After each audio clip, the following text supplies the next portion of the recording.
Welcome, everybody. This is the third year that we are organizing the Crypto Adoption Week with a lot of different partners with the K33, this year also with Firi, and also together with Nordic Blockchain Association, and the partners that you also see on this screen.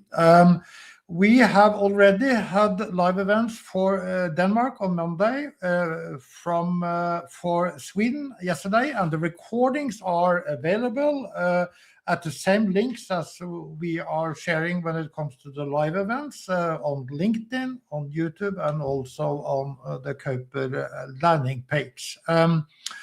Today we will also have two panels, one focusing on crypto and digital assets and the main findings in the survey.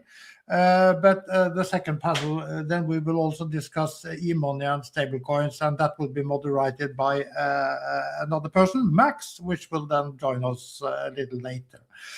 But we will start by sharing some information about all the partners that have been participating and is backing this survey, as well as this week. And I will also then welcome Jakob to the stage and to give a little information and presentation about Nordic Blockchain Association. What is it? What is your mission, and what are your main activities? Thank you very much, Morten, and thank you everyone for listening in. Nordic Blockchain Association is the largest professional blockchain network in the Nordics. We were founded almost 10 years ago by people within the industry. We believe that blockchain is a horizontal technology, so not just trading. We believe it's a technology that can enable transparency, privacy where it's needed, and is a really good solid fundament for creating trust in our region. As well, we think our region got a strong history of being strong in tech, strong in innovation, strong in startup. So we see blockchain fits really, really well in here. We are representing 50 plus members in the region, companies. We have hundreds of partners and are operating in all the 44 Nordic countries. The way that we operate is within three mainstreams. So we got a working group where we help educate on it. We got working groups in legal, finance, and best practice, where we promote and create bridges. As well, we do a lot of meetups, conferences. I'll mention the conference afterwards, but we do a lot of meetups and initiatives like this, where we can share information, but as well build bridge with the private and public sector. And then we do data and again, more education. So that's why we're extremely happy to be part of this Crypto Adoption Week once again, because we believe that having data is extremely important if you want to have some good discussions and awareness. But as I mentioned, we do a conference as well. This year, we're doing it once again in Sweden. It's the 26th and 27th of May. As the same as the previous year, this is our 8th annual conference. We're going to have 1,000 plus participants, 100 plus speakers, and then we're really focusing on side activities. So we do a lot of roundtables where you can sit down in more close environments and discuss different topics, and of course, classic side events and pre and after things. Thank you, Jakob. And it's perhaps also okay to say that there is a lot of things happening also in the Nordics. And we have, for instance, upcoming at the 1st and 2nd of April, the UNBLOCK conference in Riga. And both via NBA and also via Kaupr, it's possible to buy a ticket with a 30% discount. So, and the organizers are hoping for more than 2,000 people, as I understand. But the Baltic is also interesting in another way, because this year there will also be a Crypto Adoption Week in the Baltics, 3 live events, and that will happen on the 7th and 8th and 9th of April. That's correct, Jakob? Yes, I think data is important, and that's why we as well conducted it last year as well with our partners in that region. And we have, the webinar coming up, and that's as well mean we will have data for 7 different countries, which make it even more interesting. Yes, thank you very much, Sean. And then we will go on with the presentation of the findings from this year. And then we will welcome the analysts on stage, which will then be Vetle Lunde and Magnus Jones. Vetle is the senior analyst of K33 Research and is a much quoted person also in international magazines and news sites. Magnus is both a board member of K33 as well as on Nordic Blockchain Association. But we just go on. So kick it off, guys. Yes. Today we are going to present the Finnish crypto adoption survey results. We have covered Denmark and Sweden in the past. Tomorrow we will cover Norway, and then we will combine all of the findings across the Nordics into one comprehensive overview in tomorrow afternoon. And what we have found is quite a lot of variations in between every country. So we had modest growth in crypto ownership in Finland, a very important and significant growth of crypto ownership in Sweden. And for Finland, we will see a completely different picture, as I'll show you later. The surveys are conducted through Norstat. Norstat has a nationally representative panel of more than 1,000 respondents per country. It encompasses all kind of age groups, household income groups, and also various regions. So it is a nationally representative sample of panelists. Last year, we asked 4 questions in our Norstat survey in the varying Nordic countries. This year, the survey has been expanded to 8 questions. This has been possible due to help from our partners Firi and the Nordic Blockchain Association. So we are super grateful to expand the survey and then get more data and more insights into Nordic crypto habits. You can see the questions illustrated here. We asked whether or not Finns own crypto or Bitcoin currently, if they have done so in the past and why they sold. This is a new question introduced this year. What kind of cryptocurrencies they own, when the Finns bought crypto for the first time, if people expect to buy crypto in the future, what kind of products in the crypto landscape Finns use, and then also a question on what the total value of their cryptocurrency holdings are and which platforms they use to buy or sell cryptocurrencies. If you have any questions on the panel or the survey, feel free to reach out to me. Now let's get straight to it.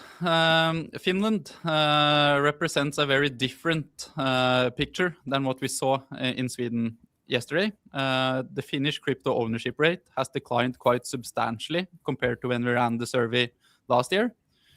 8.2% of the survey respondents indicate that they own cryptocurrencies, down from 11% last year. What you will see further in this report is that the main culprits behind this decline is young adults, where we have seen a very dramatic decrease in ownership rates from last year.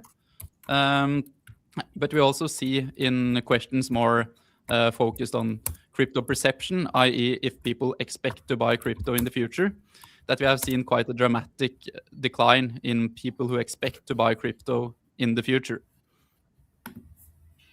What these percentages translates to in absolute numbers is also quite eye-opening. Compared to last year, 145,000 less Finns own crypto this year than last year. So we estimate Finnish crypto ownership rates to around 380,000 Finns, down from 525,000 last year. Still up compared to the figures of 300,000 Finns from 2024. And as Vetle indicated, we have seen a little collapse in the Finnish ecosystem, and that has been drawn out by primarily, it seems like, the younger generation. we have had a significant drop in the youngest age groups of 18 to 29 years, where we went from 24% to 10, and similar in 30 to 39, where we've gone from 21% to 13%. While we see on the other side that it's actually the elderly generations of 40 to 50 and 50 to 60 and even 60 plus, we have had a strong growth going from 1% to even 3%. So it seems like it's the elderly generation that is driving the market forward in Finland as of now. When it comes to the diversity side of crypto in Finland, we see that it is approximately 13% of all Finnish men who owns crypto, while it is 4% of females. We see a then reduction from going from 5 to 4% this year when it comes to the female side. And as we have seen previously, for Denmark and Sweden, Denmark had 4.4% female adoption, while Sweden has been leading the way by having 6%. And as previously mentioned in the last live streams we had yesterday, we saw that the average from last year was 4.5. So it seems like at least Finland is a little below the average of what we had from last year also. And if we look into the direct numbers of what 4% equals, it is around estimately 90,000 females who own crypto now in Finland. If you are looking into the different age groups when we split the data between the ownership of men and female in Finland, we see here, like we saw, that it's the elderly generation that is driving it. At least when it comes to the female side, where we see that actually in the age groups of 50 to 59 and 60 plus, there's more women there who owns crypto compared to the younger generations of 18 to 29 and 30 to 39, while it's actually the 40-49 age group that is leading the way with 7.1%. So it's a little fascinating and interesting observation that it appears that women are going opposite from the classic mantra of young men that owns crypto. And we have also looked into this year and asked questions relating to why you have sold or liquidated your crypto. And we have had various options to say so, and they have varied a lot from country to country, i.e. from Denmark and Sweden to now in Finland. But what goes on all of them is that the top leading answer is actually that people appears to don't believe in crypto anymore. And one of the reasons, like we see in Finland, is because they have lost money and apparently looking for a quick win in so matter.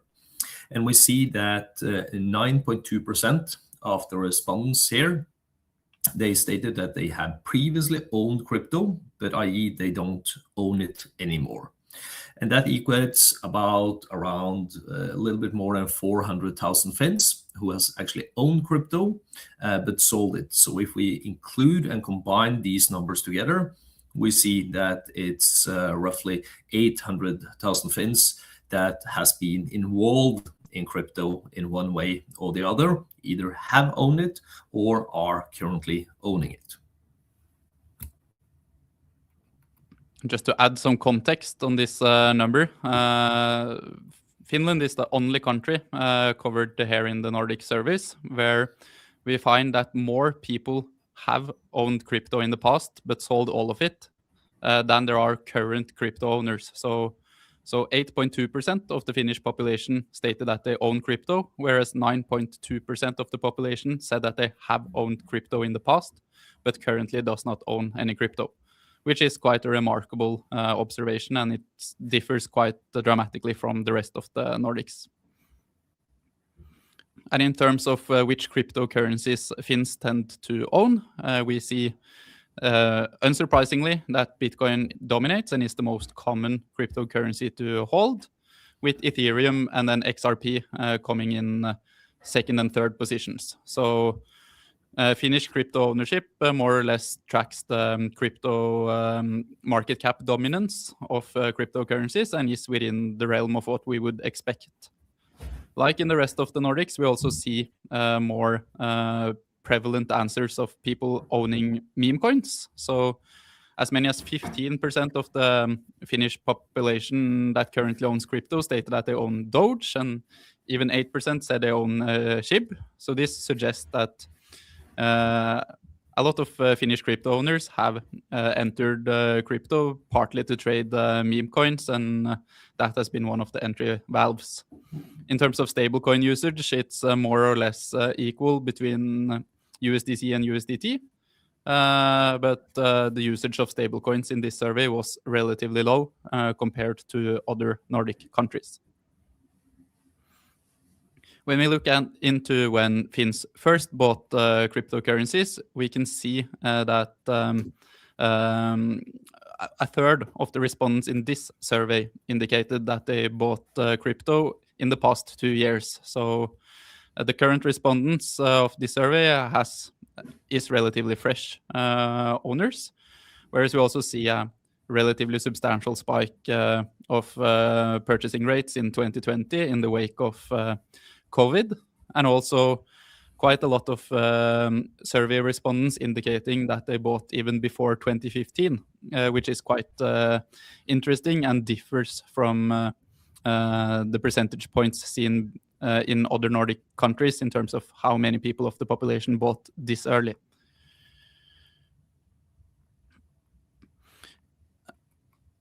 If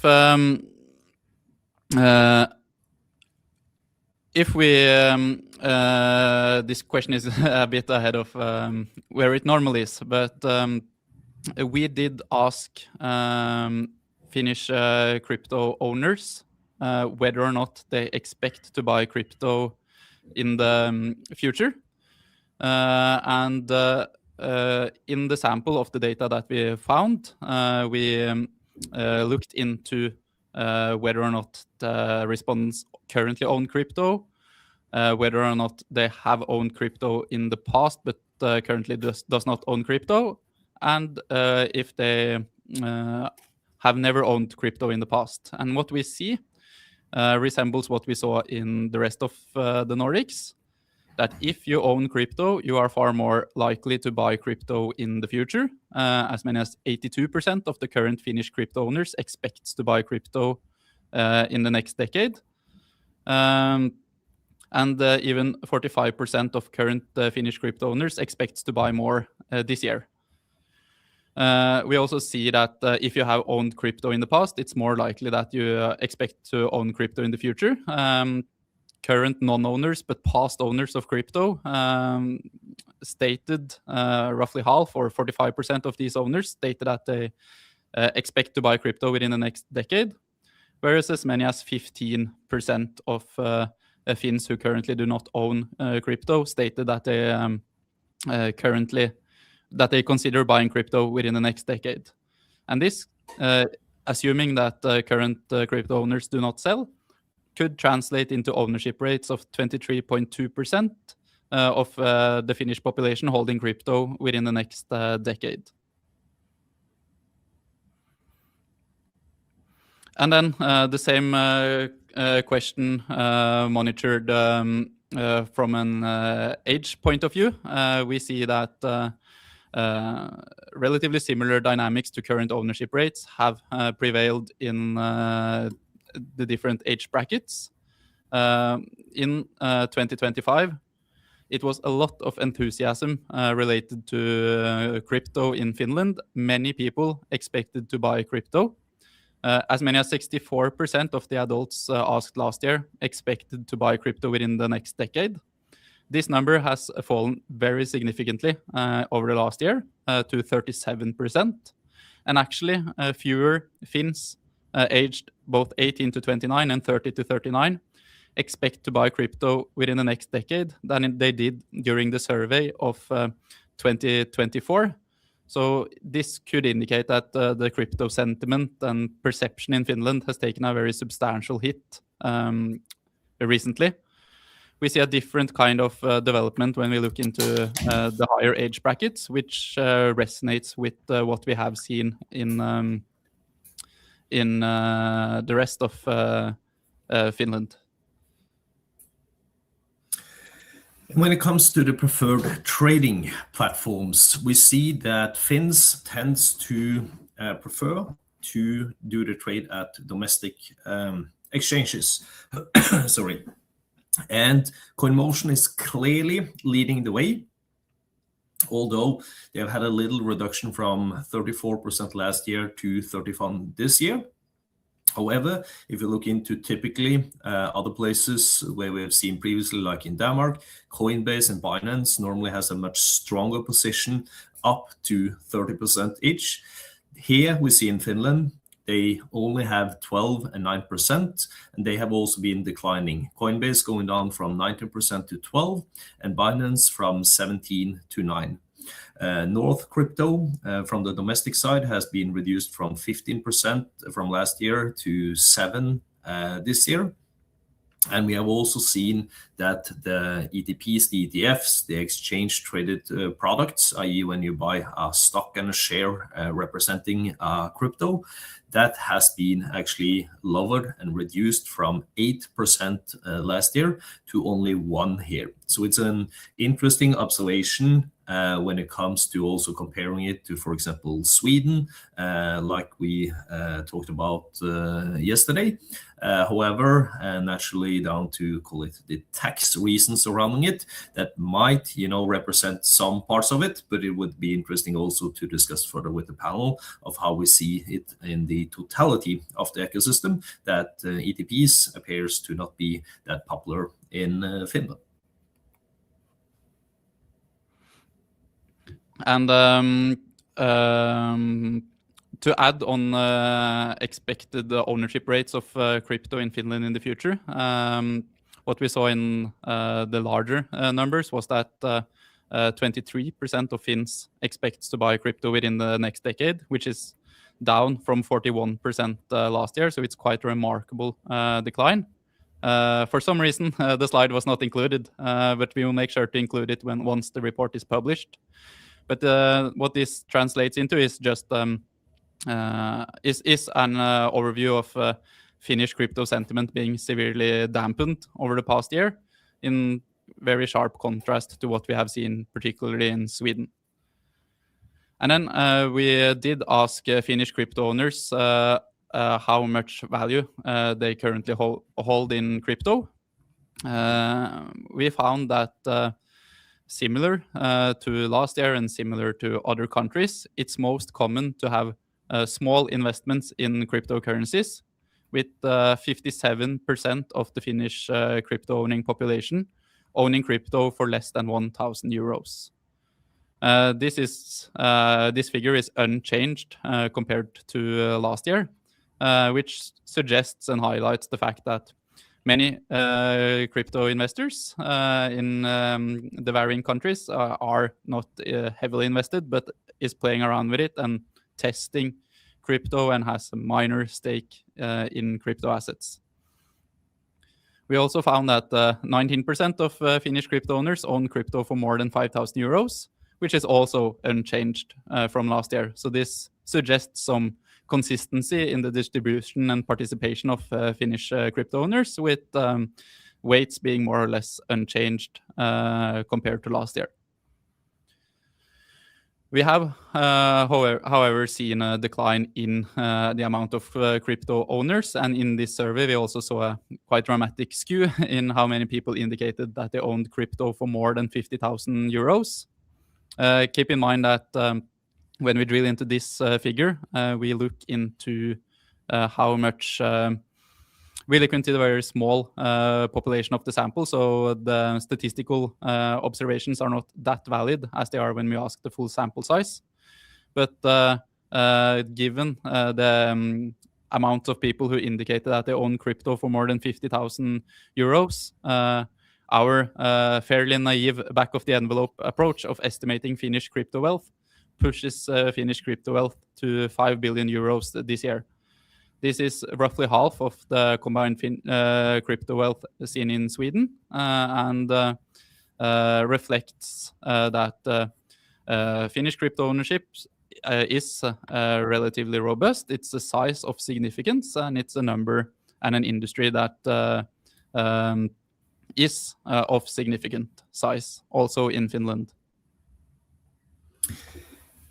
And as the last question that we had on the survey this year, which is also a new one, we asked the population of which types of crypto products you use. And from the heading, it might seem like the secretive Finns relates to that it's a high percentage of privacy coins, but it's not like they are stacking up Zcash or Dash or the Moneros. That's only relating to 2%, but more like maybe the need for privacy in general, that Finns, they stand out as one of the most secretive in the Nordics, as much as 20% didn't want to disclose their portfolio value, and even 25% wouldn't say which products they were actually using, and 30% would not like to reveal their platform. So of course, it's a little bit smaller of a population based upon the numbers, but still it's going to be valid data in some matter. So what we see here is a pattern that we have seen from other countries. The buy, hold, sell mechanisms of Bitcoin or other cryptos is the most commonly used mechanisms of dealing with crypto. While we see a quite high percentage here also preferring to store their crypto assets at a centralized exchange, i.e. a custodian. And also that apparently the stablecoin usage here are quite high also compared to other countries. If we look into the typically crypto owners, if we are to divide them into different profiles in some matter, we can put them into a micro holder, a small holder, where we have 46% of the Finnish crypto owners, which has a value totally in their crypto holdings, referring to less than 1,000 euros. And they are, I think it's an error in some matter here. It's supposed to be 1.1 products on average, not 11. That's almost half of the Finns, as said. When it comes to the small medium holders, they have a portfolio normally of between 1,000 to 100,000 euros, and that relates to 28% of the owners. And they're using even up to 1.5% of some of the products you see on the right side there. And that includes normally stablecoin usage, the DeFi, the decentralized finance, staking, and also then self-custody. When it comes to the more crypto-native persons, i.e. a large holder, not necessarily a whale, but at least a large holder, we see they normally have a portfolio of more than 50,000 euros, which in this category equals to approximately 9% of the crypto owners in Finland. And there we see clearly a notable interest in Finland in the NFT market, the non-fungible tokens, and also meme coins in general. But as we also said, even 61% wouldn't disclose which platform they were using. So at least we have some indications and metrics towards different elements, but in general we could also conclude here and see that the DeFi landscape, for example, is as low as 1% here in Finland, which normally on I would say average level is closer to 10% actually. So it appears to be quite low here in Finland. Yeah, and just to add, just a sort of amusing detail here is that Finnish crypto whales seem to abide more by the crypto ethos of maintaining their privacy. This might be the explanation behind why we see so low figures in terms of DeFi usage, for instance. Frankly, most of the whales opted to not give any information on where they trade, what products they use, or vice versa. So it's an interesting observation, to say the least. So to summarize it all, in Finland, we have estimated that we have 380,000 persons who has crypto assets in one way or the other, which equals to 8% of the adult population. It's a ratio between men and women in ownership of 13% men and 4% women. And as we heard from Vetle, we have approximately estimated total crypto wealth in Finland of 5 billion euros. While looking into the crystal ball for the future, we have estimated that approximately we could have 23% ownership of crypto in Finland within 10 years time, which equals to approximately 1.1 million owners. And then we also need to take into consideration, like we talked about, all the Finns that has actually gone out of crypto that potentially also could come in again. Thank you very much, guys, for this presentation of the findings from Finland. And I just want to underline this major finding and compare it maybe also to last year, because last year I believe that the Finnish was really bull and moved ahead while the Swedes were lagging. This year it's the opposite. And when it comes to Denmark, we also have had the situation that they are having a barrier because of this tax discussion in Denmark. Are there any explanations for this drop? Do you have any thoughts about it? I know that for some weeks, some of these crypto exchanges in Finland were not allowed to market towards new clients because the FSA in Finland, they took vacation when they were working on the application for MiCA. Could that be a reason? While you also have said that the ethos or the belief in the crypto is not that strong anymore. Any hypothesis? Well, first thing, major disclaimer to add is that we are doing surveys consisting of 1,000 people. It is nationally representative, but there is a margin of error, and you can see outlier results in either direction. Last year's optimism in Finland was just quite extreme compared to other countries. Sweden's moves this year sort of lagged last year, but better reflects what we have seen in other countries overall currently. And then the Danish numbers are more mostly within the realm of how I would perceive it to be right now. We have to acknowledge that crypto markets have fallen by 50% in the past half year.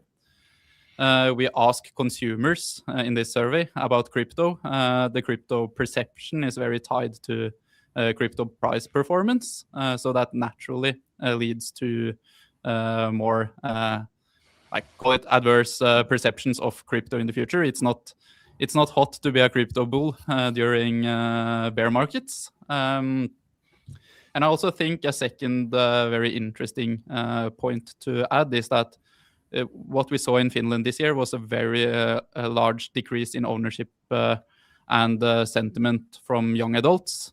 It might be some sample variations within this cohort, but it also reflects what we have seen in terms of Bitcoin price behavior over the past year. We have seen a lot of Bitcoin sales pressure from call it long-lasting Bitcoin owners with long-term holding whales selling a lot of Bitcoin. how I like to sort of justify that selling is that we had. You can imagine yourself being a 35-year-old man who found Bitcoin very fascinating back in 2013, 2014, invested a sort of negligible sum in Bitcoin at that time, and then invested more in the years to come. Those investments have amounted now to both life-changing money and money it makes sense to diversify in other investments, especially as life progresses. You get a job, you maybe want to buy an apartment, maybe you are getting married, maybe you're getting children. So over time, it's within the realm of what you would expect that young adults who have seen strong returns on crypto assets start to distribute this and sell. So I think that this survey sort of emphasizes that is a core trend in the market. Anything to add, Magnus? Yeah, well, I think it's summarized as well. Like you said also, Morten, last year we had an indication for more than 40%. I think it was 41% of all people in Finland had a perspective that they presumed they would buy crypto within the next 10 years. And it's a significantly decrease in that number naturally. But just like Atlas said, there's several factors here that plays into this one. So I'm not surprised that we are ending up at, call it a more normal number maybe that we see on this year's survey compared to last year, which was a little bit exceptional on the top end side of the scale for different reasons that Vetle mentioned. Okay, thank you very much, Vetle and Magnus. We will invite you a little later to join the panel, but we will now focus on the panel, the first panel, and we will welcome on stage. I will just add people on stage firstly, and then we will give people a little short presentation. The one that we have invited to take part in this part of the discussion is Jonas Järvinen, which is the Chief Investment Officer in Kvarn X. It's Aku Kola, which is the Sales Director of CoinMotion. It's Martin Wickman, which in this related event is representing Consensus, which is also a blockchain organization in Finland. And we also have together with us Anita Kalergis, or Crypto Granny, which is more known as. And welcome to the panel. And I thought that we will start with giving the high-level takeaways that each of you have. And maybe we could start with you then, Jonas. What do you find interesting in this findings under this survey? Yeah, thanks, and great to participate this year as well. And yeah, quick thoughts on the results is that, of course, we most likely witnessed some kind of a hype during the last year's survey once the U.S. new administration, and there was this big momentum in cryptos just before the last year's survey. But now it's I would say more stable, and of course the age cohorts which Vetle and Magnus pointed out, I think it makes sense because usually, especially the younger investors, they go with a little bit the flow and momentum. So it's describing how we also perceived the market last year, basically. Not too much crypto momentum after the beginning of 2025, and but at the same time the older age cohort, justified the maturement of the market because there was less volatility in those age brackets, basically in the adoption. So yeah, that's very quick thoughts on the survey results.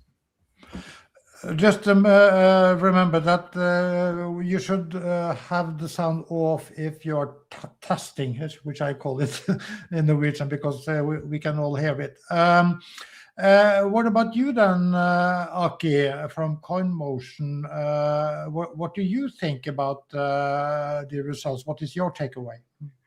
Well, I have to agree with the general market kind of insights that Jonas just mentioned, but the numbers were very surprising, and I actually even think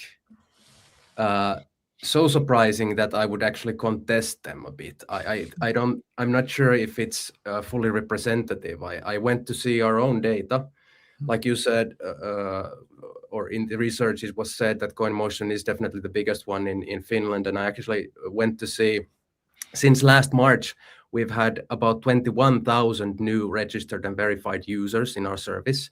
And the number of people holding assets in our platform has grown by 8,000 users. So 8,000 users who we know have assets in our platform more than what was in last year's end of March. So either there's something weird in those numbers if their research is saying that the number of crypto owners in Finland is going down, and at the same time it's saying that our market share is going down. That's both are not possible, reflecting to the actual figures. So either our market share is actually growing by quite significantly, or then it's not fully representative of the Finnish situation. And I do think that the market situation has shifted quite a bit. I do think that there is less hype. I do think that the people who have come on board during the last few years probably don't have a lot of profits to show. There is kind of like pressure to liquidate and get out maybe, but at the same time, like, we are seeing user growth quite significant during the last 12 months. So I'm a bit hesitant on believing all of the research data. Just one follow-up question to you, because yesterday on Sweden, Christer, your colleague in Sweden, he was participating in the panel, and they had done a survey also on the Swedish market, and there the two results were quite aligned. Are you familiar with that survey? Because you're now referring to the customer, the client growth. Yes. But do you also have access to the survey that you did last? I do. Yeah.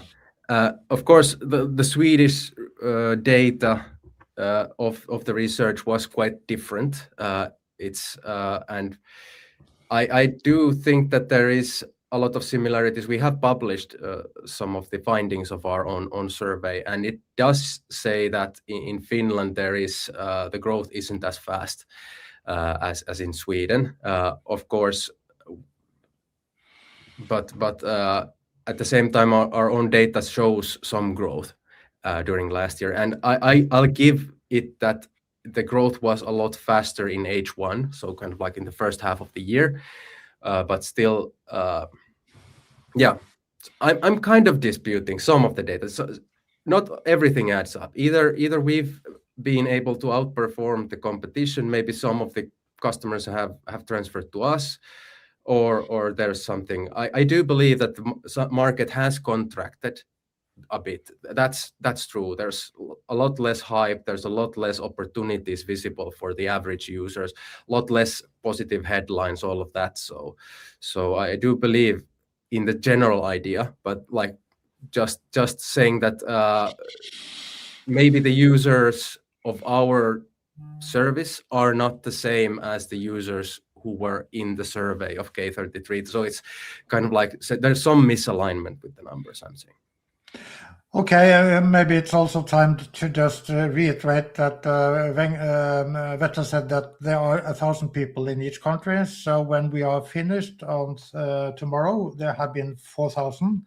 And when we also include the Baltic countries after the Eastern, there will be 7,000 people that have been asked. And when we also look at it over several years, we can maybe then see some trends. So there can be hiccups in a minor group in one country or another for 1 year or the other. And as we also have seen that in last year, the Finnish number were quite bullish. So maybe they were too bullish, maybe these ones are too bearish. I don't know. Martin, how do you see these numbers? You have also a broader overlook. Even if you work in one company, you also have been engaged in the industry and the community for a long time. Sure. Yeah. Pleasure to be here. I mean, to be honest, I don't think it's too surprising considering the current market conditions and how the price of the asset has been performing. One would assume that the number of users is probably going to go down as well. So not that surprising. I think crypto is also sort of moving into the next phase of the evolution. So we might not be getting the crypto revolution that we hope for, but with all these regulatory frameworks coming into play, I think we're still going to have some kind of evolution of the financial system. So I think sort of the institutional interest combined with programmable privacy and composability, I think those will be interesting trends for the next couple of years. And I think there's also some interesting developments on the DeFi side of things, like vaults becoming more sort of a mainstream product. So if you look at what Coinbase is doing, for example, together with Stakehouse on top of Morpho, I think that's sort of merging together the TradFi and crypto. So getting the yields from the crypto side of things and DeFi ecosystems and slowly productizing them to be more suitable for the mainstream investors, and then using the brokerage businesses as a distribution mechanism for the on-chain innovations. I think those will be interesting trends. And I think those will pull in more sort of the institutional capital. And maybe finally, after a decade and a half, we're actually going to accomplish something useful, something that will have more stickiness than, let's say, the meme coin mania that we had on Pump.fun. But yeah, that's my 2 cents on the topic. What about you then, Anita? We could also see that the people that grew quite heavily here was women, also elderly women. How interesting is this? Yes, good morning, and thank you very much for the kind invite. It's truly my honor to share the stage with this gentleman over here. And I definitely know now why I have been invited here. I am one of the old women that is in the space.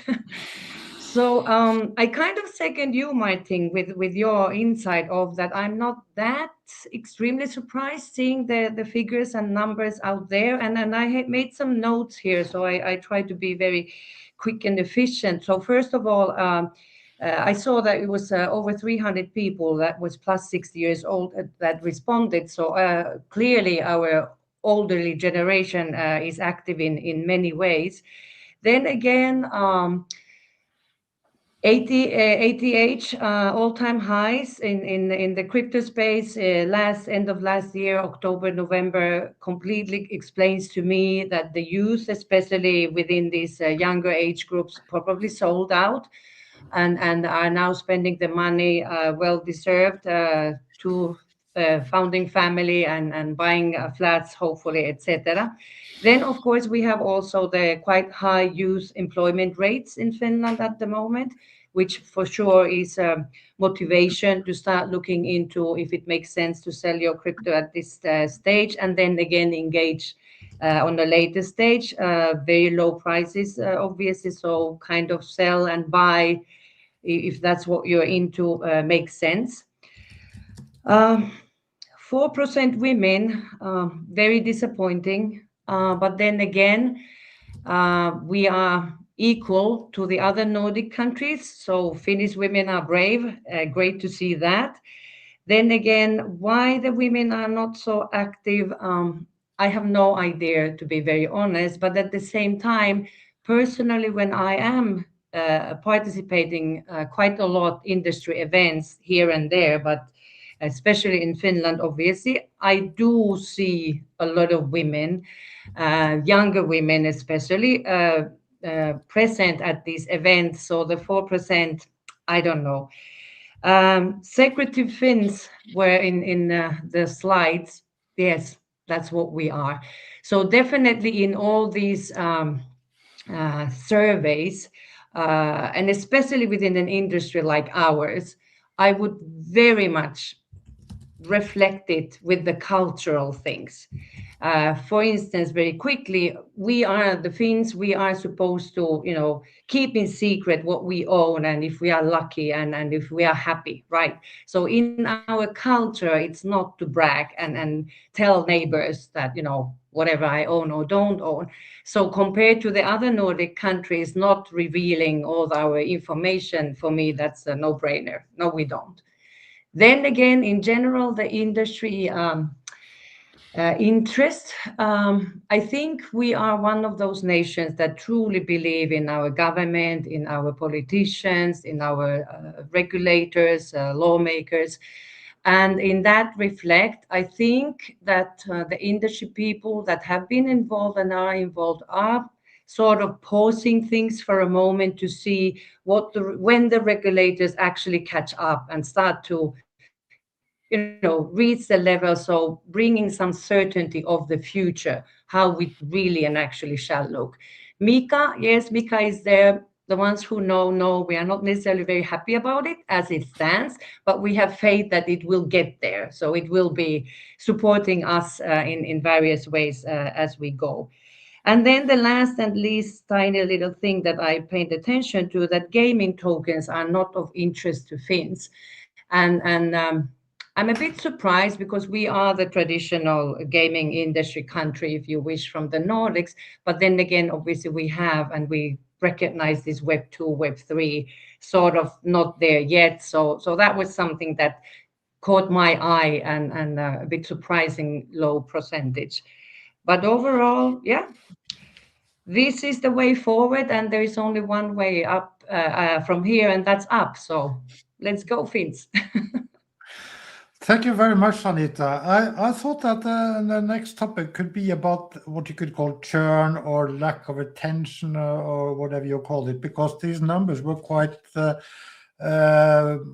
surprising, at least to me, and well, people that have owned crypto, 9.2%, even more than people that are owning it at the moment. Vetle was also then highlighting that. Are we having too much energy used on getting people on chain, getting them on board, and not keeping them there, not making them learn more about how to use these platforms? And even when one of the reasons was that they didn't believe in crypto anymore, is that a larger problem than we have believed and thought so far, Aki? Well, I think that this is kind of like the other side of the coin about kind of institutionalization, maybe kind of like the wrong word, but like Bitcoin and crypto becoming kind of like this a normal way of investing. I think that like people that used to come on board of Bitcoin did the research more and kind of like had to have some faith in it, and now that we're seeing a lot of these BlackRocks and pension funds and all of these coming on board, and a lot of platforms that have stocks and funds and all of that kind of like also enabling crypto investing, I think that like the threshold has gone down a lot, and at the same time it's even easier to grab into the hype, and that of course creates these situations where people are coming on board without planning, without doing research, with the idea that this is gonna bump up in a few weeks, and then I'm gonna like liquidate and live off the riches for the rest of my life. I think that like it's the responsibility of companies and operators like us and Kvarn and all of these to actually make sure that the people think about and plan their investments like in the traditional finance space, because we're seeing that the volatility is going down year after year. I mean, the long-term volatility, there's a lot of opportunities there, but you need to look for them. You need to be patient. You also need to think about how you allocate your portfolio and think about your timing, all of that. And I think that like the history of huge returns combined with the easiness of today that you can do without setting up your own wallet, without thinking about how the transfers work, that's created a lot more users that kind of like live in a very short time span without a consistent plan or without understanding of what they're investing in. But at the same time, I think that a lot of those customers who have now churned are also those who have jumped on board quite a long time ago with kind of like just my anecdotal experience and my team's experience of dealing with a lot of these old Bitcoiners. A lot of those kind of like see this as a natural cycle where there is a point where you sell and there's a point when you return to the market and kind of like buy more than you used to have. And there's kind of like, there are points to liquidate, there are points to buy in the cycle. And I think that a lot of those churners of the last 12 months are those that actually have a plan of what they're doing, and they've sold at the top and now they're waiting for the bottom and they're gonna come back. So I think that there's two sides of that problem or that phenomenon as well. So it's not only people getting scared and losing money and never coming back, it's also people having plans and executing them well. That's interesting. Okay, I also would ask Jonas maybe to comment on this, but also another phenomenon, because when we look at Sweden, you have the large ETFs. They even have the possibility to invest in stocks that own Bitcoin, like the treasury companies. They are focused on maybe Sweden at the most. I don't argue that it is a reason for this difference, but are we moving into a world where also Bitcoin and crypto access will also merge more with the traditional finance? I understand that you guys are working on that. Are we looking at the tokenization trend where people can buy crypto, put together a portfolio, partly stocks, partly ETFs, partly the real thing? Is that the future, Jonas? Yeah, very good points. And briefly on the churn topic, yeah, I agree with Aki that I think because the last survey was overlapping with I would call it a hype peak of the crypto cycle, at least what we know now. So usually you have had this pattern that's 2017, 2021, now 2024, 2025, the peak. So you have these, I would say, more crypto experienced guys, as Aki said, that the big holders, they are playing with the cycles. Usually they time the market exit and then they get back. So the churn might be explained by that. But also then there's the other side, the newcomers who go with the momentum and with the hype, and then they disappoint quite quickly if the market turns. So. But overall, the market level of 800,000 users, the potential which has been involved, that's of course a good sign that those levels are relatively high, and there's also tells about the potential that even though people might feel now that they are not returning to the market because of this disappointments or lack of interest as of now, because there's many more asset classes now which are more trending and momentum. So. But it's a good sign that the market is growing over time, and there is still this potential among the users who also left the market, at least for now. So. And on the other topic, the Swedish pattern is, of course, it's in isolation, its own, because the ETPs are fitted to the ISK, the investment savings accounts, and it's much more tax efficient to trade via those. So that tells about the ETP adoption in Sweden, and the tax neutrality on spot trading is not there as we have in Finland or in the other countries, as I see. So it also there is a reason why the ETP is so big in Sweden. In Finland, we do have the productization ongoing on the ETP side as well, but as we saw from the results, it's quite small compared to the actual holding, the spot holding of cryptos in Finland, and maybe the newcomers who find it very easy from the traditional investment accounts to get exposure to cryptos, they will use the ETPs. But traditionally Finland has been quite kind of mature in the spot holdings as well, and we see that.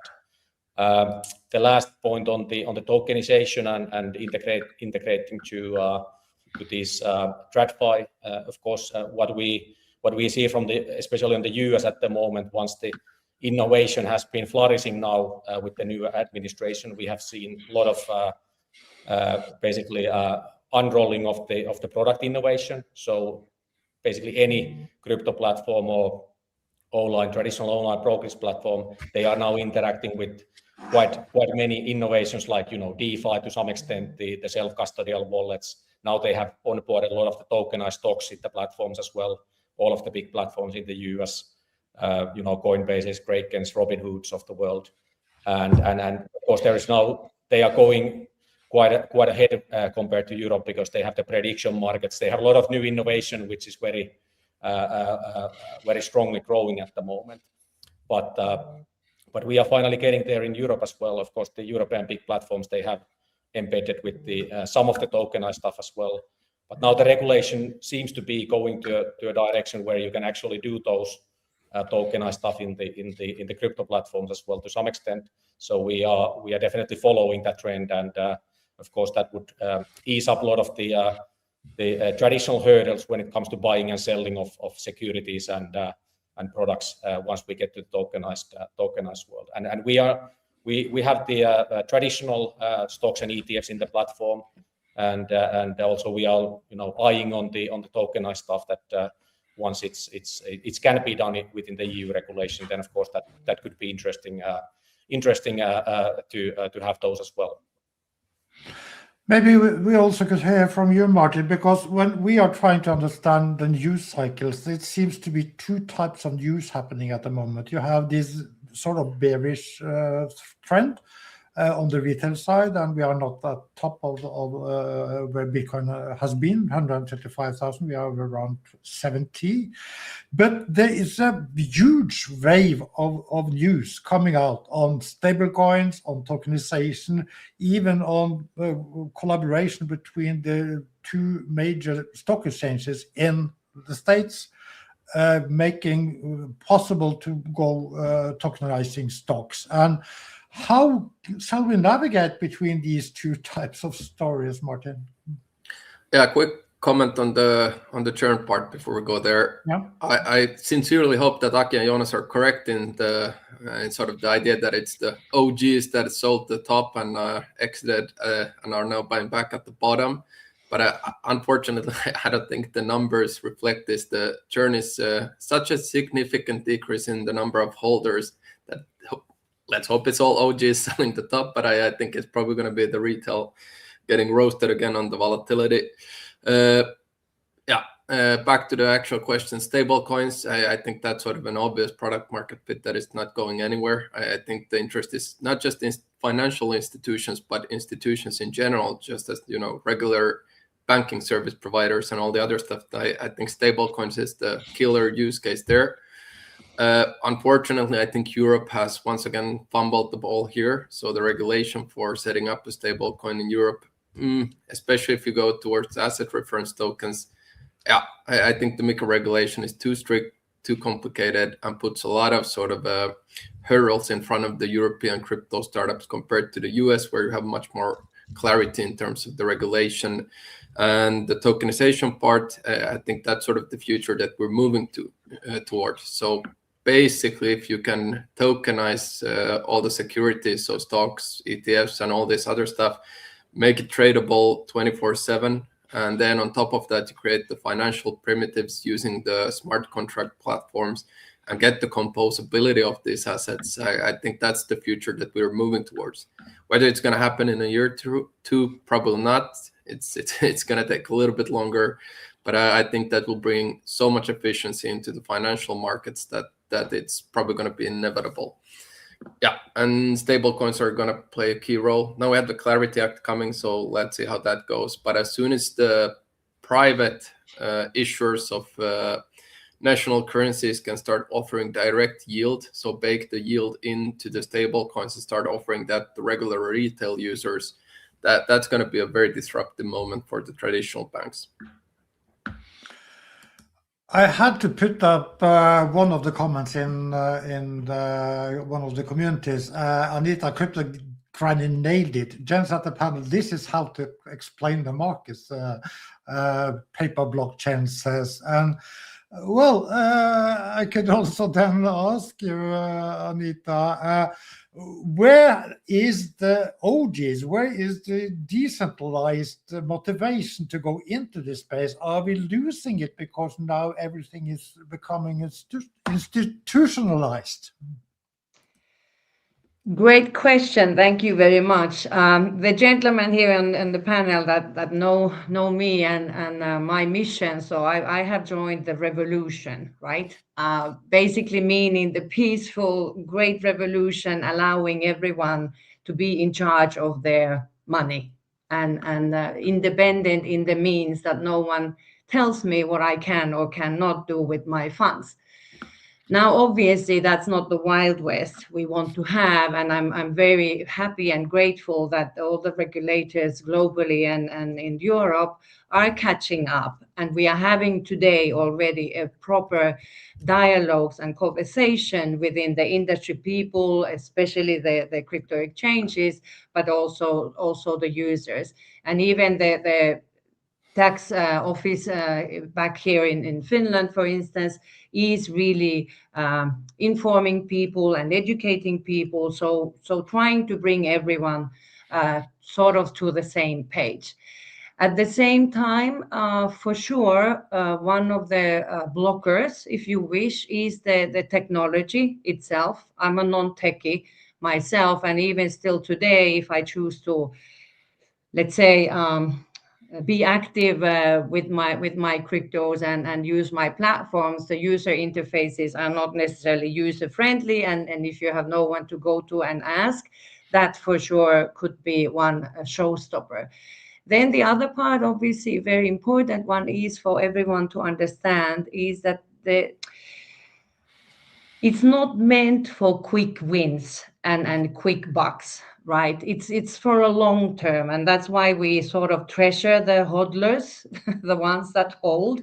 Obviously, it's not the whole point is not just to invest in and then sit on it and wait and 10 and 20 years passes, but at the same time, when the big real everyday usage or possibility of using your crypto understanding is not necessarily there as yet, people for sure are hesitant in jumping in.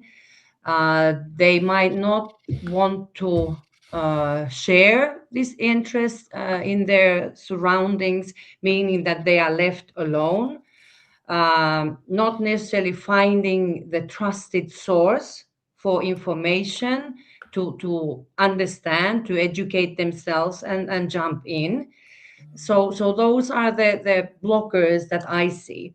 At the same time, I want to and I have to really praise the gentleman here sharing the stage with me and the exchanges we have, for instance, back home, that you are truly doing tremendous work in educating and sharing information on social media and arranging these evenings where people can participate and learn more, because that's very important. Now, the big question still remains, like, why should I join? Why should I be part of this? And that has nothing to do with age or gender or nationality or culture. It comes down to understanding why, what is there for me? Why would I want to be here? How can I be part of the future? Because this is the future. There is no turning back. And understanding also what kind of role I want to have in all of this. It can be a tiny small, it can be a bigger one. But for me, in the end of the day, it requires bravery. So be brave to jump in, have an open mind, give the technology a chance, ask a lot of questions, and demand answers you can understand.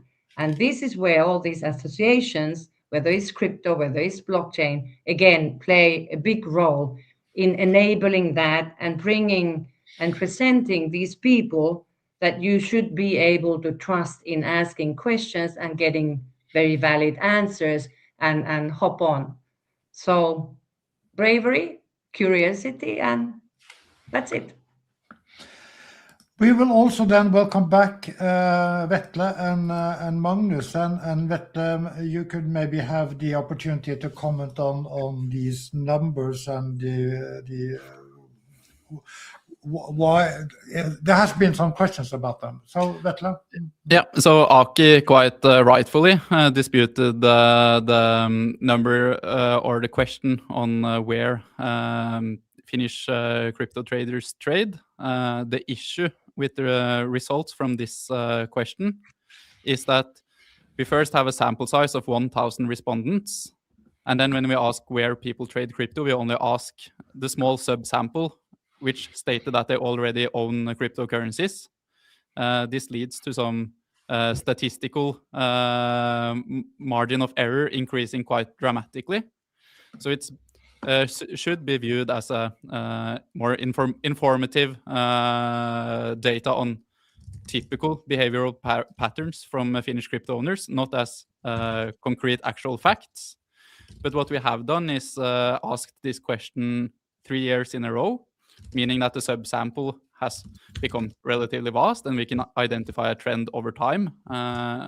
CoinMotion has in all 3 years had a response rate of more than 30% of Finnish crypto owners using CoinMotion to trade the crypto, and all kind of evidence points toward CoinMotion being the largest market in Finland. So I just wanted to address that to clarify that, yes, the 31% figure should be interpreted with a bit of concern or criticality, but the fact that CoinMotion sits on top is pretty clear based on all the surveys that we have done over time. What about you, Magnus? Having listened to the comments from the panel, do you have anything to discuss with them or add? Well, I think all of us could always discuss for quite a few hours in terms of the landscape, but no, I would say I think it was well summarized, and just as Vetle said, these numbers, they are not science per se, but it's an indication. And just like you said, Morten, when we have numbers going over not only 1 year, but we have several consecutive years, we at least see, call it, the trends towards elements of things, so we can point in a direction. At least that's the whole purpose there. It's not per se the science.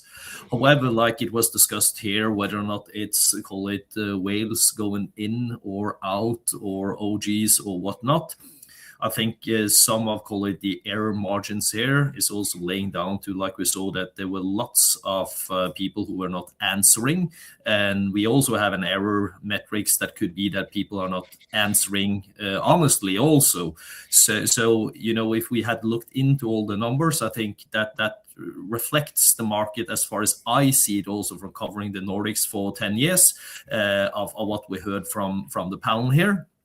And regardless then, if we have a hypothesis surrounding if it's degens going in and out or whales going in and out or not, I think it's, call it, also a split of the market in itself. We have, call it, like we talked about, Morten, previously on Sweden and Denmark, and call it the infrastructure elements of what banking, TradFi are using for, call it, just pure tokenized elements and what they will do of call it back-end infrastructure, while also using several elements from the core crypto industry of starting with, say, stable coins, but where they will run their own tokenized bank deposits in a totally different way. That is a siloed solution, not for you and me and the average Joe Jolene, but still using different elements. Just like Martin said, I personally believe, for example, institutional DeFi, the decentralized finance ecosystem, will keep continuing growing significantly.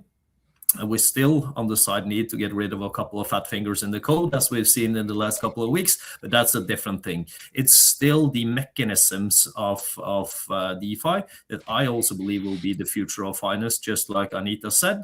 And then we need to call it seed on the other side of what the core crypto whales or OGs, or call them whatever you would like to do, are navigating into a blurry landscape that will always be there. So I think we need to see it from a wider perspective rather than just call it Bitcoin is equal to crypto, that is equal to blockchain, the classic mantra, but take it down to the different niches of the elements that we've seen here. And this is where I think the panel has summarized it very well.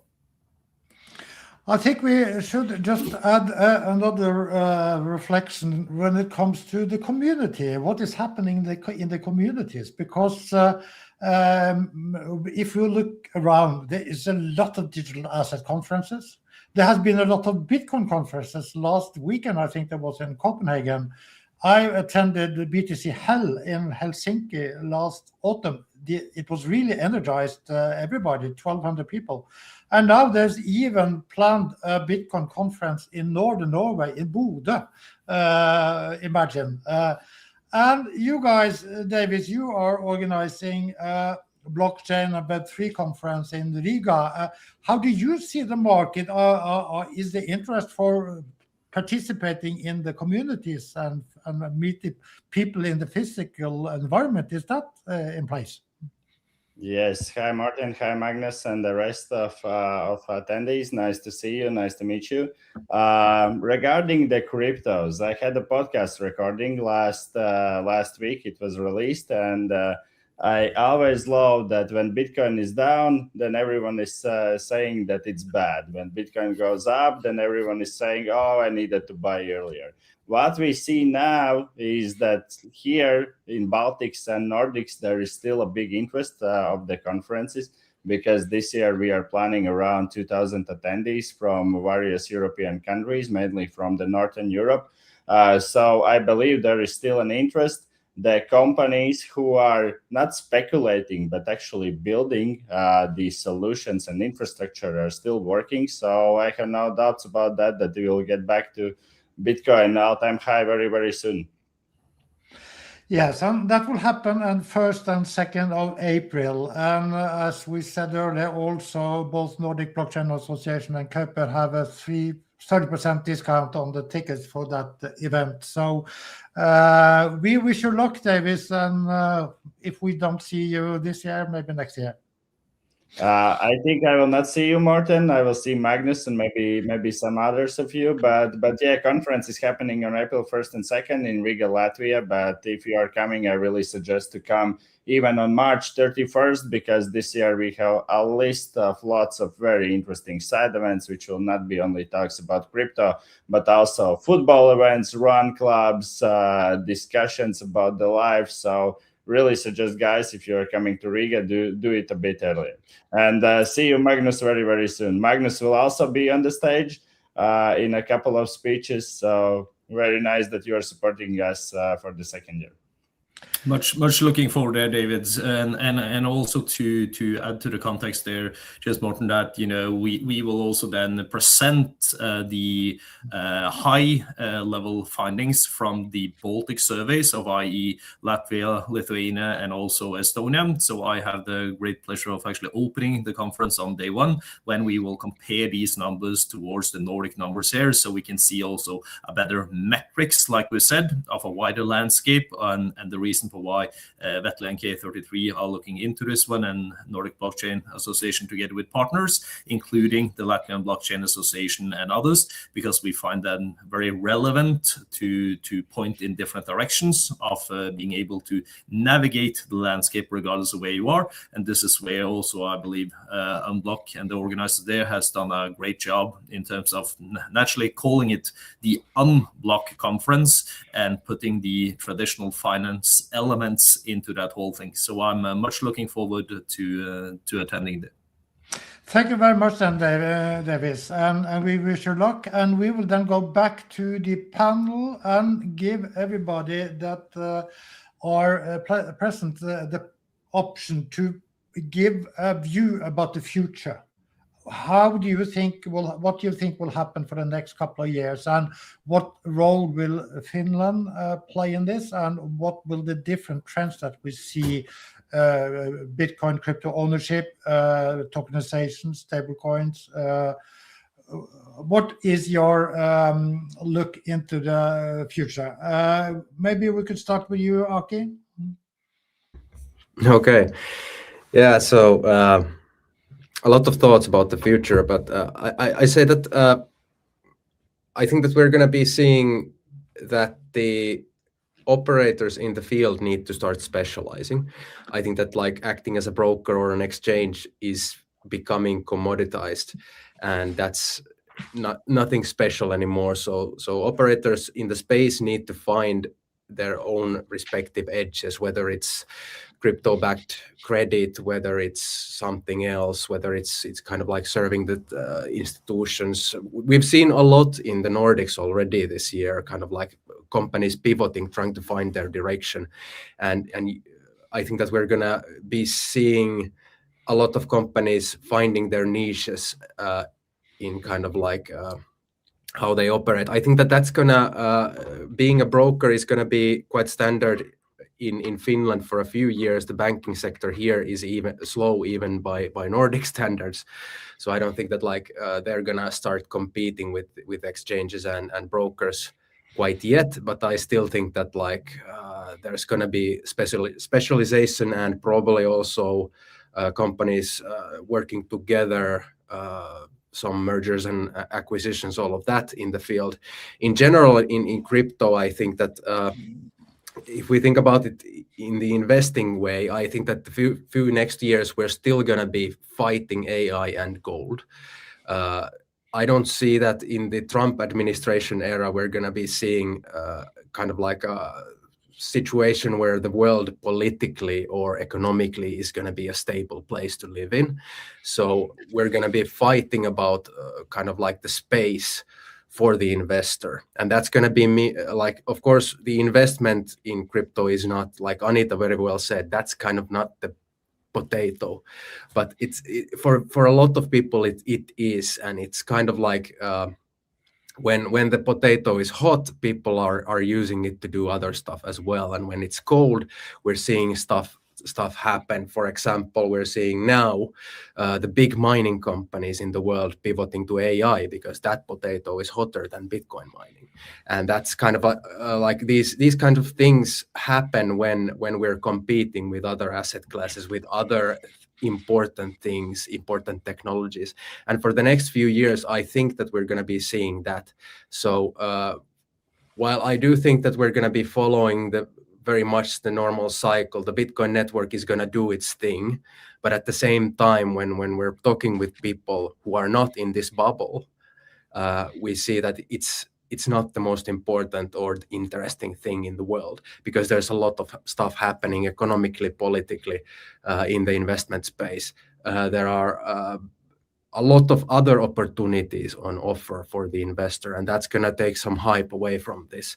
And that's a good thing, I think, for the people who are in this space, because we get to focus on the stuff that we actually like and we get to progress.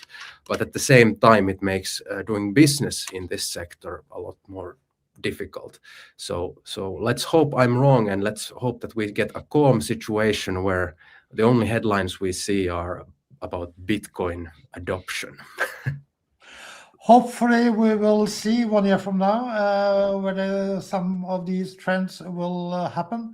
What is your outlook, Jonas? Yeah, quite similar. I would say overall we believe in that the adaptation and growth will happen despite this cyclicality in the adaptation. So we think that the market will grow, and even though now the sentiment is a little more bearish, I think we will grow this 500,000 users in the Nordic scale on average per annum, which is the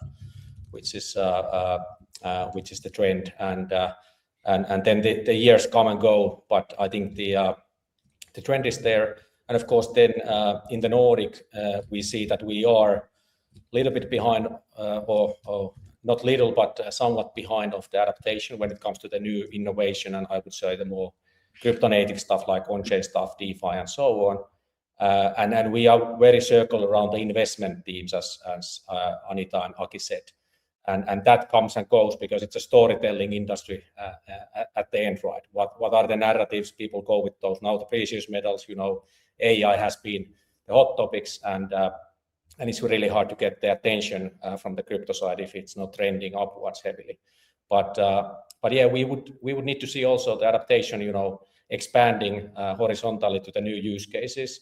I think the difficult in Nordics is that we are quite digital and seems to be very modern in that way. So these stable coins or other innovations which are very imminent in the other countries like emerging markets and so on, I think they will grow there heavily, and the adoption is very high.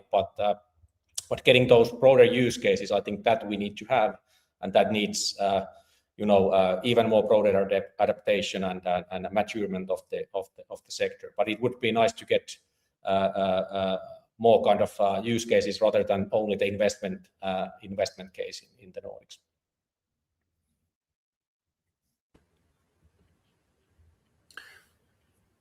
You are muted, Martin. Yeah, sorry, then to Martin. All right. Yeah, I think the future is tokenization. I think the adoption will happen more so on the sort of technological side of things. It will be faster than sort of on the asset class side of things. So this tokenization trend and how that will sort of change the way financial markets operate currently. I think that will be big for the next year or two, for sure. That was a straight outlook. What about you? And I think you had a second part to the question. How do you see this going for Finland? And unfortunately, I think that's, we're probably not going to be positioned so well to capitalize on this sort of technological innovation part of the question. So, even if the Nordics are known to be good at innovation, good at digital. Yeah, I still think that the sort of community and ecosystem is in the early days in Finland. The adoption on the institution side of things is slow. So let's see if we get another Aave from Finland or this type of a success story, I would be surprised in a positive way, of course. Okay then, Anita. Okay, where to start? I will be 63 years old in 1 month's time. And I think this is an amazing time to be alive. All these things happening, all these tools, platforms, opportunities, technology out there. I mean, it's up to us to think it's negative and up to us to see the positivity. I pick quickly a few things. ETF, institutionals. Granny doesn't like. But the good thing is that they brought with them the trusted layer, the kind of this is no casino or bingo money. This is a real thing. So it's good to have them around. But if you're into ETFs, please do understand what you're getting involved with. That's not crypto. That's owning a, of a value of something that you don't own. So it's not crypto for me. But it's there, and it will continue growing, and it will continue bringing the trusted layer. Tokenization, oh yeah, and especially the Nordics, but within the Nordics, especially us Finns, we have the sisu. We have that when we put something to our heads and decide to go for it, we will. And I have no doubt in a million years that the real world assets, RWAs, will be a thing for us once we get there. But for this, unfortunately, we still need to wait the regulators to come into the picture and some technology enhancement, but for sure. AI agents, AI agent tokenization. That's where the nomads come in. You don't need to be Nordic. You don't need to be Europe. You are a person of the world. And that's why everyone here listening now and not listening, you should preferably have an understanding about cryptos, leading you towards the way to understand tokenization And then when you're combining those two dots, AI and AI tokenization / AI agents, the world is open. And now I'm looking into the how was it, 24% down to 10% in age group 18-29. I'm talking to you guys. And then, of course, we've seen, unfortunately, very recently, that the world order might change dramatically for all of us any given moment. My work takes me, and I'm spending a lot of time in the Middle East, and I very concretely, I flew out last week between missile, shooting. And that gave us, in a very concrete manner, tangible way of seeing that you are never prepared for everything and anything that can happen tomorrow. And being part of crypto and blockchain as well, the new technologies today have an understanding what it means, being prepared for it somehow. I believe it's just, smart thinking and safeguarding your existence. And within that, I need to emphasize that might also mean that tomorrow there is not electricity available as we know today. You might not have access to banks as you know today, not even to your crypto wallet. So kind of in a very smart, positive way of looking into the future that could contain anything and everything. Just make sure you're on the same page with the development of the world, of technology, of financials, and just be part of it. And if you're missing information, look for the people who can give that to you. And again, here on the screen, we are looking at experts that are able to help. If they are not able to answer your questions, they will know who is. So to me, the future is bright.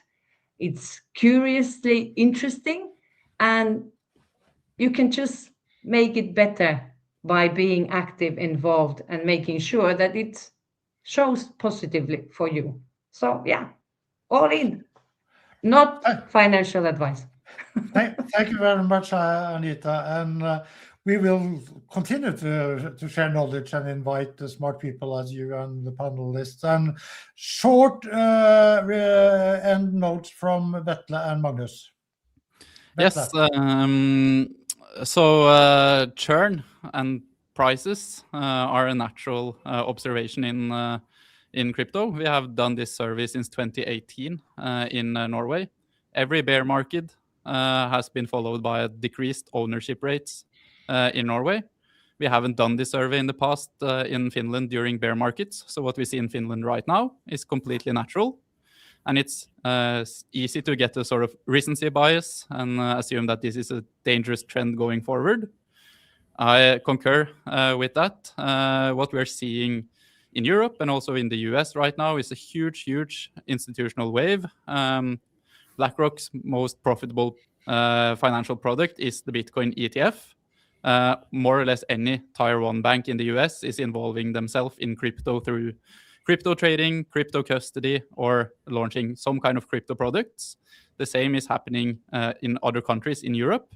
The Nordics is lagging behind, but I am fairly certain that we will see an institutional wave in the Nordics mirroring what we see in the US and the rest of Europe as the perceived risk of participating decreases. So I second Anita's very positive outlook and believe that this is a very good time to be actively engaged in both crypto and the rest of the tech world. I will start to change for the next panel while you have the last word, Magnus. No, thank you, Morten. And I would say it's well summarized. I think it's about separating the different parts of the industry in terms of how we move forward. And just like Anita said, the global perspective is quite blurry right now. So that's why we also are commencing this one to try to add clarity to the big perspective, and that's what we're hoping to. So that is also what we are looking forward to in the next panel now, where we will go even a little bit more down in the niche of the details surrounding elements, which is very important about how you can actually navigate in the landscape surrounding about what we heard from the panel about MiCA, but also in terms of the licensing challenges that you get down to really complexity and complicality in some matter. And this is why we are very grateful to have such great persons within the steering committees of Nordic Blockchain Association also that will lead us through this one. So I'm very much looking forward to hear the in-depth talks about that.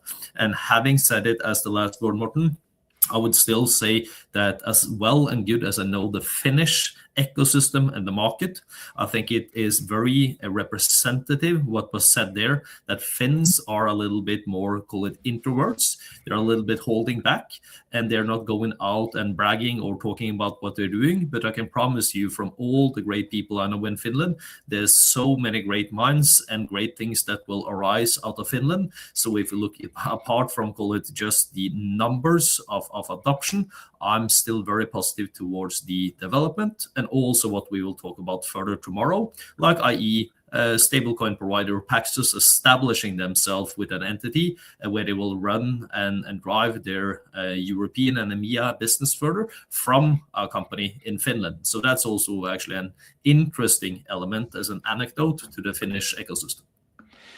Yes, just to stay in the stage, Magnus, because you can also be valuable for the next discussion. But a very short note, tomorrow there are 2 live events, one for Norway at 11 o'clock.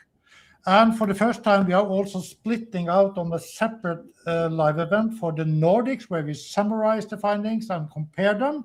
And we have seen a lot of interest also then beyond the Nordics. So that will start at 1 o'clock again on LinkedIn, on YouTube, and on Kaupr.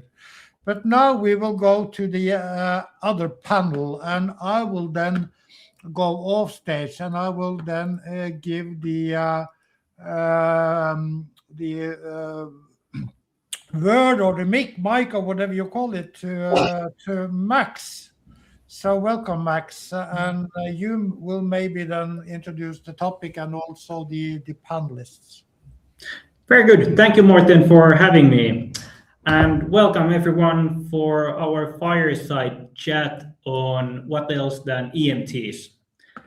And today we're here to talk about the interplay between PSD2 and MiCA in connection to EMTs.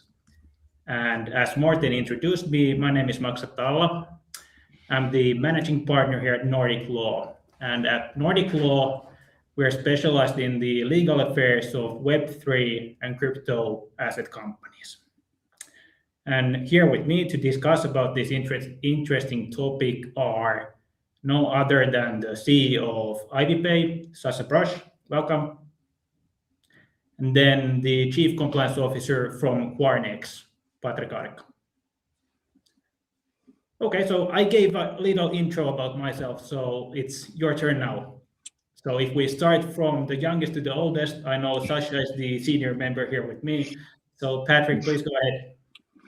Yeah, so a quick intro about me. At the moment, I'm working as the Chief Compliance Officer for Kvarn X. As you said, we are a brokerage for crypto assets and financial instruments. So from the traditional side with MiFID II and then the crypto side with MiCA. And my history comes from stablecoins and specifically these EMTs. So this is something that I really enjoy talking about. It doesn't go to waste that I wrote 200 pages of my master's thesis on it.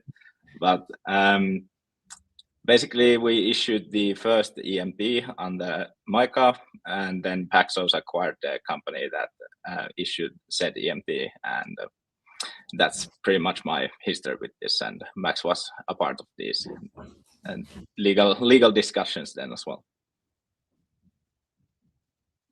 All right, Sasha, please go ahead. All right, thanks, Max, for the senior note. Appreciate that, although I still feel young. Hello, everyone. Great to be here. Happy to be here. My name is Sasha Bross. I am the managing director of IV Pay. Essentially, we power instant payments through open banking and bank transfers, offering collections and fiat to stablecoin flows. We have actually focused within the crypto scope of crypto merchants like exchanges, on-off rampers. Of course, we serve also other type of merchants, and we do that really with a technology-first approach, like mainly that's just leveraging APIs.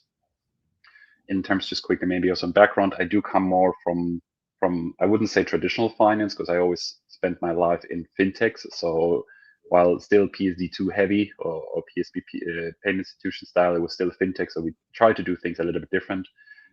But yet the traditional finance always catches up with you, how things are done. That's why I'm very excited now with Ivy that you can really leverage blockchain and especially EMTs, which I really think is the future of how money will move.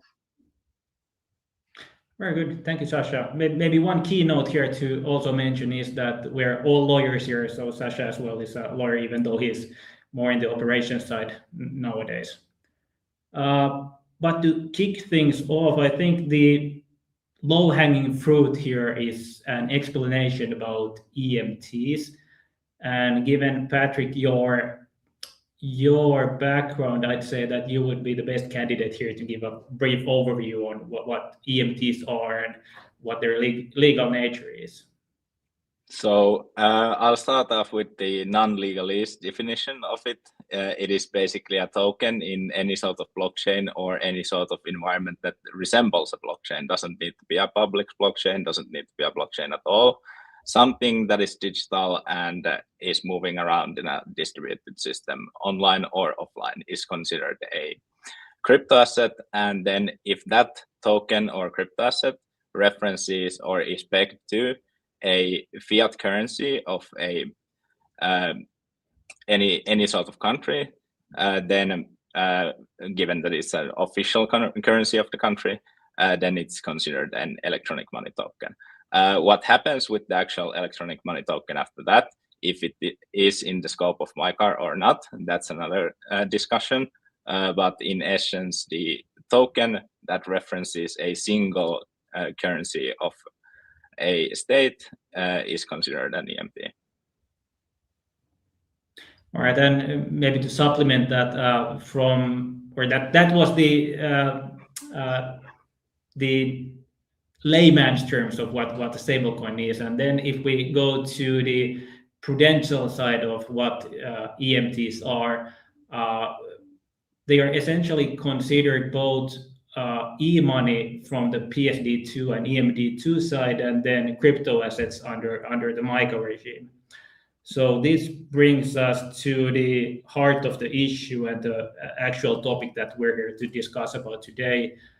Given that EMTs are considered both e-money and crypto assets, it brings us to the problem that if we want to provide services with EMTs, meaning essentially custody and transfer of EMTs, this kind of business activity requires you to have both the PSD2 license as well as the MiCA license. And by MiCA license here, I mean a CASP authorization. And with the PSD2 licenses, I mean either a payment institution license or registration or e-money institution license or registration. So if I follow up on this too long monologue here, what do you think, Sasha? Can you essentially operate only with the both licenses, or can you combine a partner that would provide to a CASP the payment institution side of the operations? Mm-hmm. Well, as you already kind of highlighted in this agenda, it's all about duality a little bit today. So even for me, even going just a quick step back, even on the EMT, and you exactly have these two visions on a PSD2 level and a MiCA level. To even oversimplify it even more, I see like e-money on EMT and the PSD2 has always been kind of seen just as digital fiat. It moves, it behaves, it acts just like fiat, and every be it a B2B or be it a B2C customer always just interacts as their normal bank payments. They don't see any difference. While if you take the MiCA approach to it, or you add that layer, for me, it really changes the way it looks and feels and behaves, meaning you suddenly have something that is programmable, global reach, instant settlement, just that now it's wrapped within a regulatory framework. And I think that this dual thing, it's very hard. I mean, everybody I think here knows about the no action letter from our friends at the EBA. But I think the issuing part is what makes it very confusing is that you have an EMT that sits right in between. You have legally, they look like e-money, but then technologically, they actually behave like a crypto. So I think that's where the dual framework always comes from. And from my perspective, really, it's like kind of taking this EMT just from you take PSD2 money and you put them into an internet native infrastructure compared to, well, before you know what goes around there is that the kind of world economy sits on a Excel file from 1997. So that's kind of like how I see the two. Now, coming more to your question, also going here on a longer monologue, but I think it's very important and very interesting how the EMT has these two dimensions to it. Mm-hmm. Right now, just following the pure letter of the law or kind of like opinion from the EBA, I would say you don't get around of having the two licenses, especially if we talk about crypto transfers. Now, do I believe that most of the players would hold both licenses at the moment? I would dare to say no. So I would think that partnerships will be the approach in the future for different companies. Why? Because it will be faster, it will be cheaper, and it's how the market is being built up today. I mean, if you look at a PSP license, I mean, MiCA at least, it's a tough regulation, but I think we will discuss that a little bit later as well. But MiCA also has at least very concrete timelines when you get the CASP or you don't. But a PSP can take you 12 and in some jurisdiction even 15 months. So if you need both of them, you cannot even go to market. And look, from the previous fintech area, I do these kind of models like BaaS, like banking as a service models, which would be kind of similar approach and maybe not such a tight partner, but very close. And they were great. They gave amazing opportunity to a lot of fintech startups that regulators didn't even know, like, are you now a bank or what are you? So they really got the launch with like Solaris in Germany, many big ones, but all of them ended up having their own license. They grew out of it. They say, hey, we can in-house these. It's more cost efficient. We already have the resources. Mm-hmm. But I do think, now coming to your question, Max, and wrapping it up also, sorry, Patrick, that if you look at the CASP, I think the CASP just lives in a different paradigm, right? So they are not a PSP. They are not into payments in that sense. They are into the crypto scheme. And PSP is just so tied still to traditional banking. You need different rails. You need credit institution as partners. You need safeguarding requirements. They are just so opposite of each other between a CASP and a PSP that unless you really go into a certain scale or you want to be an infrastructure as a service provider or you want to be an aggregator, it just doesn't really make sense to add this complexity and what I like to call like this plumbing that also needs maintenance. Mm-hmm. Yeah, this is exactly what I'm gonna like simplify this into. It's like one of two routes. What are you building? Are you building a crypto stablecoins payments company or something related to that? Or are you building a more comprehensive suite of financial services? If you are building financial services inside a larger framework or scope, you probably need the PSD authorization. If you are building something that only requires inbound and outbound stablecoin transactions or settling something in stablecoins, you probably don't want to build all the infra that comes with the PSD2 license, because that is like sort of older approach for these kind of things, and it is something that is completely unnecessary for certain projects. And you are then basically spending a lot of time, effort, and money on stuff you don't need for your core business just to fulfill the licensing requirements. So it requires like thorough thinking on what you are building and when you are going to need the licenses.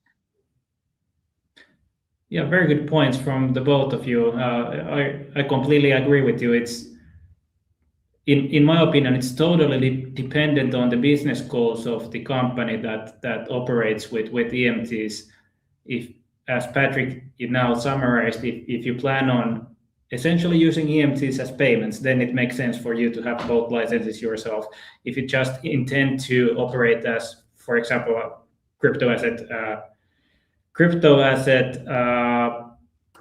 service provider with just essentially acting as a broker, then there's no need for you to have both licenses unless it benefits actually your business. And it may be that in your case it would be the wisest to just use a partner in that situation. Then I also see a use case for situations where a crypto company would access the market by using a partnership, and then once the business comes more mature, then they would apply for the dual license, and that's a viable model as well, and how I see the market developing. Then one interesting question following up on this is, how do you see this regulation? Is it actually benefiting the actors in the field, or is it hurting the market in a bigger picture? Can I start here? Yeah, I was going to throw the ball to you. I know you have few opinions on this topic. I had to pull out the earlier documents that I've been reading for a few years about this subject, because the ECB, for example, already in 2021, not recently, not when MiCA was like enacted or something, but in 2021, they gave their opinion that the proposed regulation of MiCA should consider more thoroughly this PSD2 interplay. And they said that they didn't want to have people applying for dual licenses because it makes it really ambiguous and hard. And B, they did not want to supervise this sort of thing. They wanted crypto assets as payment services with EMTs being crypto assets as payment services with EMTs. And they wanted payment services to be separate. And they also said that again in 2024. And then again, they replied to the EBA's no action letter as well. So I think that if we are being reasonable in the PSD3, PSR era, this should be fixed and should be taken into account, because it is just an oversight of the legislator. If I may, I try to be brief, but I'm fully aligned with Patrick. I mean, MiCA itself is already a tough cookie. It's a very strict regulation. And if you even look from a Euro point of view, right, as a continent, like as a competitiveness, I think it just takes all the fun out of it. Like MiCA itself right now will act as a huge filter. I think actually yesterday or 2 days ago, I read that, I think this was a research or whatnot, but 70 to 75% of the WAS will not make it. They won't get a MiCA license. I'm even honestly not super surprised with it. I mean, there's a lot of, let's say, less serious actors that I fully agree that, hey, they just are making crypto look bad, or they are misusing with circumventions, EMTs, and that's totally okay. But adding then of a lot of companies this dual licensing just makes it completely unattractive for any investors or any startup. Like, you have 2 capital requirements, you have 2 program of operations, you have a lot of resource allocation, you have a lot of risk management. And not just always in the company, also just looking at the regulators like the FCAs, it's also 2 teams. They also need 2 different supervisors. At the end of the day, it's going to be a little bit messy, because they cannot really, they have supposed to have the Chinese wall, see this company as kind of like a single CASP or a single PSP, but that will never be the case, especially if this interplay with EMTs are so interlinked. So you will have like the same question from 2 supervisors, just that you kind of have to answer them differently to satisfy their questions. So I do believe it's hurting. It will, on the other hand side, from a just business perspective and thinking ahead, level the playing field, of course, consolidated market, and maybe in 1 or 2 years, when the CASP can really flourish again, we get the impact, we get the adoption, really make a serious market out of it. Back then, I don't remember what year, but 2016 is kind of when this fintech startup boom kind of started to be, and all the banks were honestly a little bit laughing at it, like, well, it's going to be a hype, it's going to be 2-3 years, then they're just not going to get any business. And if you now even look at Revolut, Revolut is one of the biggest banks in the UK. And there's in Germany of N26, which has crushed the markets, and big banks like Commerzbank are like, when did this happen? When does this become so digital? So I think the CASPs in Europe will really, they are building now the foundation for the next 2-3 years. But right now, it is very painful to kind of be in Europe. There's also one caveat that we have to take into account, is that while the regulation is good in a sense that it provides consumers, especially with the chance to verify that people are not scamming, it was made in a huge rush to prevent the Meta/DM/whatever stablecoin from taking over like $7 trillion in unsupervised assets. So they had to stop it in Europe. That was not a question. And if you do an act that applies to like 30 different sectors in once in 2 years, it's not gonna be perfect. The second one may be better, but we would have been in somewhat of a hard situation if we would have had a Switzerland-based meta company holding 7 trillion in assets inside Europe. It would have made this a little harder to regulate later. Yeah, again, very good points, and I assume it's no wonder to the listeners here that we have discussed these matters with amongst ourselves. So we're quite on the same page here when discussing these topics, and I completely agree with you. I personally as well don't see the dual licensing as really helping out anyone. As Sasha rightfully pointed out, the MiCA regulation is very strict regulation, and it covers the consumer protection in a very, very high manner. So I don't really see the benefit in adding the PSD2 side to the plate as well, given that MiCA already quite in a similar manner and even exceeding the consumer protection side covers the consumer protection. So it's, in my perspective, and this is quite directly put, but it's a hindrance to the market at the moment. There's no actual reason to have it apart from poor legislative work. The law has been drafted in a way that it allows this kind of interpretation to be made, which is the real issue here. And the solution, in my perspective, is that this should be addressed when preparing the PSD3 and PSR. So I'm not hopeful is the wrong word here, but I really hope that they will address this accurately and correctly in the PSD3 and PSR when preparing the newest versions of those acts. But it seems that we're running out of time, and I think that we covered most of the topics that we wanted to discuss here. So Martin, I understood that you had few slides that you wanted to go through at the end of this chat. So when you have the time, take over. But thank you from my side, and I'll leave it to you as well to thank all the listeners here and parents who are at the homes and whatnot. Thank you for the time, everyone, and thank you for listening. It's always a pleasure to get to rant about stuff I read at night when no one is listening to me anyways about this.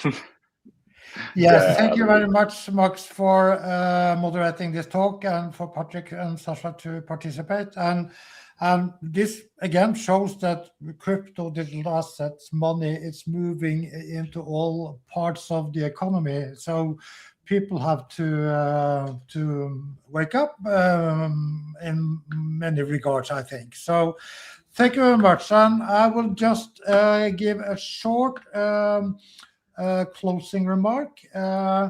And the reason for that is that I would just reiterate that we are then having a week where we have 2 live events left, and that is tomorrow, where we have the Norwegian one at 11 o'clock and the Nordic one at 1 o'clock. And they are organized as 2 different events.